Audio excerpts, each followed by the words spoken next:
Adik Bibi Andriansyah yang juga ipar Vanessa Angel, Fujianti Utami bereaksi atas tudingan netizen.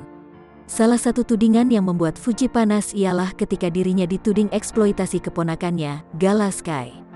Dia dengan tegas membantah tujuannya kerap memposting kondisi Gala Sky di media sosialnya hanya karena untuk menaikkan followersnya. Hal itu diungkapkan Fuji ketika berbincang bareng Luna Maya di YouTube TS Media. Setelah Vanessa Angel dan Bibi Andriansyah meninggal dunia, anak sematawayangnya, Gala Sky diasuh oleh Fuji dan keluarga besar.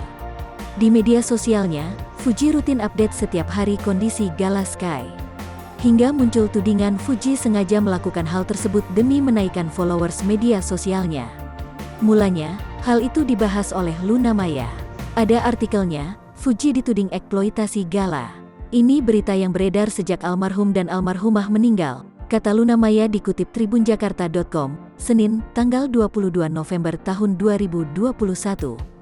Fuji mengaku tak tahu harus merespon apa terkait hal tersebut. Adik bungsu Bibi Andriansyah ini menyebut hanya merasa kasihan kepada orang tuanya. Aku kasihan sama orang tuaku, kalau ada berita miringkan mereka udah tua. Mental mereka gak sekuat aku dan abangku, kasihan gitu, apalagi lihat anaknya dituduh ini itu, apalagi wartawan nginjernya papah mamaku, gak tega gitu, tutur Fuji.